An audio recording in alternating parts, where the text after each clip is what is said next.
चाहे शाम को।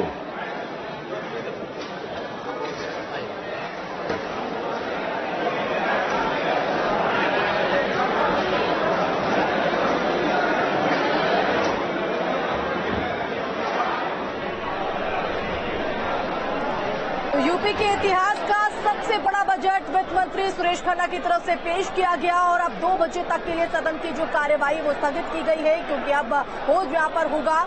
तो ये तस्वीर भी हम आपको दिखा रहे हैं और यूपी के इतिहास का ये सबसे बड़ा बजट 6,15,000 करोड़ का बजट। तो रामपुर आजमगढ़ में एटीएस सेंटर खुलेगा, ये बड़ी घोषणा। वृद्धावस्था पेंशन 500 से बढ़ाकर 1,000 की गई। तो आज वित्त मंत्री सुरेश खन्ना की ये बड़ी बातें हम आपको बता रहे हैं, पल पल की हर एक अपडेट।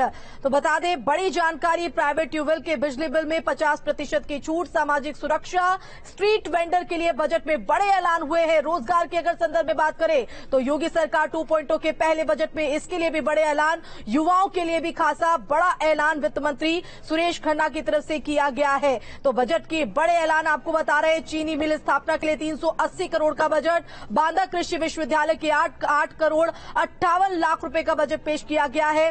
प्रदेश में 1.86 लाख लीटर दूध रोज पैदा हो रहा है। तो यहां पर पहले उपलब्धियां अपनी गिनवाई गई। और अगर सामाजिक सुरक्षा और स्ट्रीट वेंडर की बात करें तो इसमें भी बजट में इसके लिए भी बड़े ऐलान हुए हैं। वृद्धावस्था पेंशन योजना अंतर्गत प्रत्येक लाभार्थी की पेंशन राशि को बढ़ाकर 1,000 रुपए प्रति माह किया गया है। निराश्रित महिला पेंशन योजना अंतर्गत पात्र लाभार्थियों को डे पेंशन की धनराशि 500 रुपए प्रति माह को बढ़ाकर 1,000 रुपए प्रति माह की गई है। तो ये वो तमाम बड़ी बातें हैं जो हम आपको बता रहे हैं। 6,15,000 करोड़ का ये ऐतिहासिक बजट, यूपी के इतिहास में इससे पहले कभी जो है इतना बड़ा बजट पेश नहीं किया गया है। किसानों के लिए राशि का ऐलान, योगी 2.0 ने अपना पहला बजट पेश कर दिया। और ये चुनावी वर्ष के बाद किसी भी सरकार का जो पहला बजट होता है वो उसके विजन का एक प्रतिबिंब होता है, उसका प्रतिबिंब होता है जो चुनावी वर्ष के दौरान बड़े दावे, बड़े वादे पेश किए जाते हैं। तो वित्त मंत्री सुरेश खन्ना की ये बड़ी बातें हम आपको बता रहे हैं।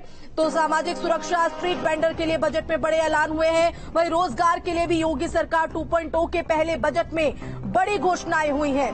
सूचना प्रौद्योगिकी और इलेक्ट्रॉनिक्स उद्योग नीति के अंतर्गत 5 सालों में 40,000 करोड़ रुपए के निवेश और 4 लाख व्यक्तियों के लिए रोजगार सृजन का लक्ष्य निर्धारित यहां पर किया गया है। मनरेगा योजना अंतर्गत वित्तीय वर्ष 2021 से 22 में 26 करोड़ मानव दिवस का सृजन किया गया, जिसके सापेक्ष वित्तीय साल 2022 से 23 में मनरेगा योजना अंतर्गत 32 करोड़ मानव दिवस सृजन किए जाने का लक्ष्य निर्धारित किया गया। युवाओं के लिए भी बड़े ऐलान इस बजट में।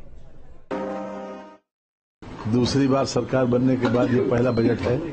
हम कोशिश करेंगे कि उम्मीदों पर खरे उतरें। इससे अनुरोध यही करेंगे कि ये जनहित। तो ये तस्वीर हमने आपको दिखाई उस दौरान की जब बजट पेश होने से पहले उन्होंने प्रतिक्रिया दी। और अब वित्त मंत्री सुरेश खन्ना ने ये यूपी का इतिहास का सबसे बड़ा बजट पेश कर दिया है। 6ठी बार वो विधानसभा को संबोधित करते हुए उन्होंने बजट भाषण पेश किया, जिसमें तमाम बड़ी घोषणाएं। प्रदेश में 2 एम्स गोरखपुर व रायबरेली, IMS, BHU वाराणसी तथा जवाहरलाल नेहरू मेडिकल कॉलेज अलीगढ़ संचालित है। प्रदेश के 16 असेवित जनपदों में मेडिकल कॉलेजों की स्थापना हेतु राज्य सरकार द्वारा PPP नीति घोषित की गई है, जिसमें निजी निवेश के माध्यम से मेडिकल कॉलेज स्थापित किए जाएंगे। लोक कल्याण संकल्प पत्र 2022 के अनुरूप MBBS एवं PG पाठ्यक्रमों में सीटों में वृद्धि हेतु 500 करोड़ रुपए की व्यवस्था प्रस्तावित है। शहरी स्ट्रीट वेंडर्स को आत्मनिर्भर बनाने हेतु प्रधानमंत्री स्ट्रीट वेंडर्स आत्मनिर्भर निधि योजना के अंतर्गत 8 लाख से अधिक स्ट्रीट वेंडर्स को ऋण वितरित कर उत्तर प्रदेश देश में प्रथम स्थान पर है। सूचना प्रौद्योगिकी एवं इलेक्ट्रॉनिक्स उद्योग नीति के अंतर्गत 5 वर्षों में 40,000 करोड़ रुपए के निवेश और 4 लाख व्यक्तियों के लिए रोजगार सृजन का लक्ष्य निर्धारित किया गया है। मनरेगा योजना के अंतर्गत वित्तीय वर्ष 2021-22 में 26 करोड़ मानव दिवस का सृजन किया गया, जिसके सापेक्ष वित्तीय वर्ष 2022-23 में मनरेगा योजना के अंतर्गत 32 करोड़ मानव दिवस सृजन किए जाने का लक्ष्य निर्धारित किया गया है। चिकित्सा एवं स्वास्थ्य, प्रदेश के प्रत्येक व्यक्ति को बेहतर चिकित्सा सुविधा सुलभ कराने की दिशा में हमारी सरकार द्वारा निरंतर कार्य किया जा रहा है। विभिन्न वायरस जनित संक्रामक रोगों पर नियंत्रण एवं उपचार की क्षमता में अभूतपूर्व वृद्धि रिकॉर्ड समय में की गई है। राष्ट्रीय ग्रामीण स्वास्थ्य मिशन हेतु 10,547 करोड़ 42 लाख रुपए की व्यवस्था प्रस्तावित है। प्रधानमंत्री आत्मनिर्भर भारत योजना हेतु 620 करोड़ रुपए की व्यवस्था प्रस्तावित है। आयुष्मान भारत योजना के अंतर्गत 2949 चिकित्सालयों को आबद्ध किया गया है।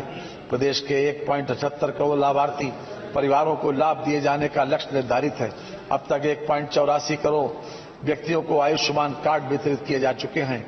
योजना हेतु 560 करोड़ रुपए की व्यवस्था प्रस्तावित है।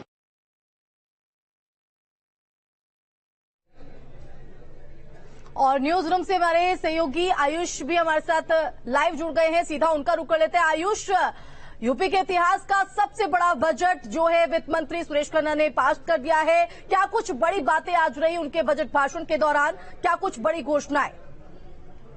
बिल्कुल आशिमा, देखिए 2017 में जब योगी सरकार आई थी तब के बजट से अब के बजट का अगर कंपैरिजन किया जाए तो 5 साल में उत्तर प्रदेश का जो बजट है वो लगभग डबल हो चुका है। 6,15,000 करोड़ का बजट यूपी सरकार ने उन परिस्थितियों में पेश किया जबकि 2 साल से कोविड में रेवेन्यू पर लगातार असर पड़ा। हमने देखा कि किस तरह से कई सारे पड़ोसी देश जो हमारे हैं उनके यहाँ आर्थिक हालात बेहद खराब हो चुकी है। कई सारे ऐसे राज्य हैं जो आर्थिक हालात से जूझ रहे हैं। इन तमाम चुनौतियों के बावजूद यूपी सरकार ने 6,15,000 करोड़ का जो बजट पेश किया है, अपने आप में एक बड़ी उपलब्धि यही है।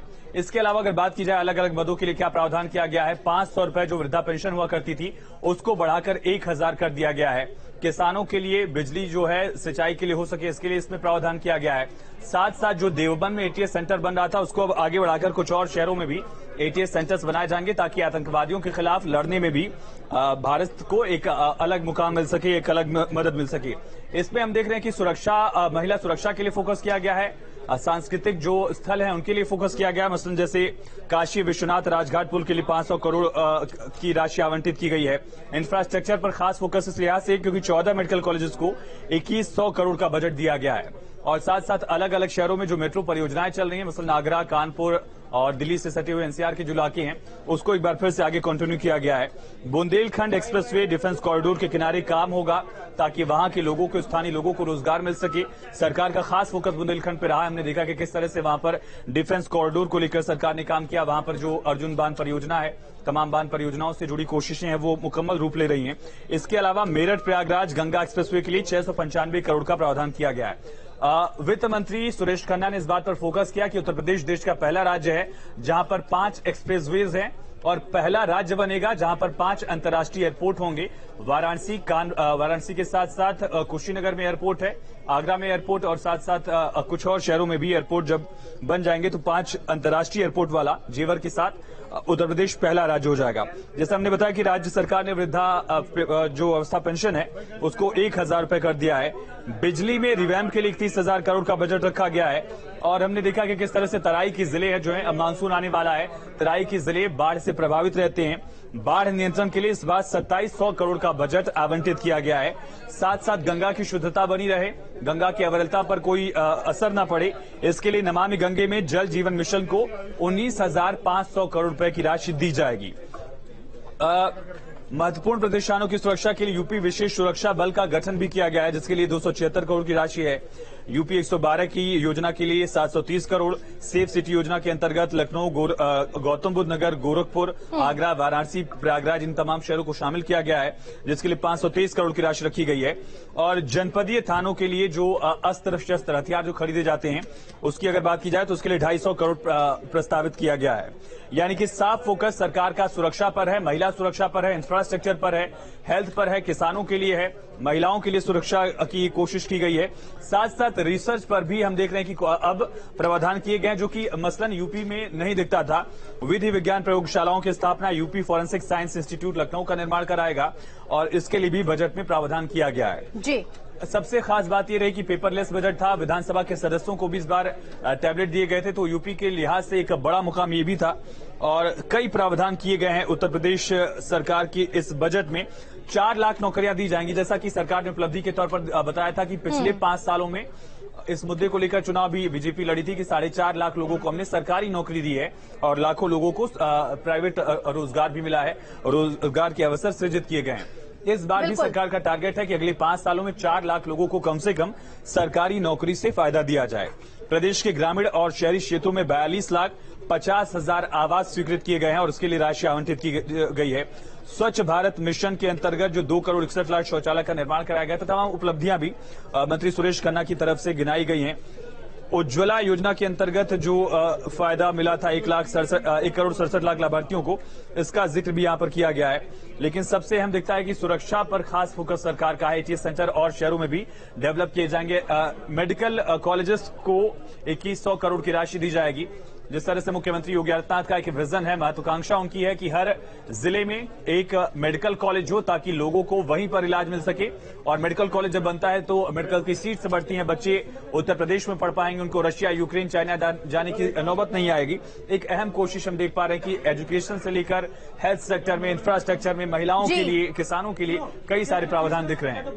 बिल्कुल आयुष, आप हमारे साथ बनाइए। और देखिए, मेरे सहयोगी ने बड़ी बातें यहाँ पर गिनवाई है बजट भाषण की। और अब रुक करते हैं, हमारे साथ अखिलेश स्वामी अर्थशास्त्री जी जुड़ गए हैं, उनसे भी यहाँ पर समझने की कोशिश करेंगे और समझेंगे कि आखिर ये बजट ऑल ओवर किस तरह से रहा है। यहाँ पर रुकिए, छोटे से ब्रेक के लिए जल्द लौटेंगे।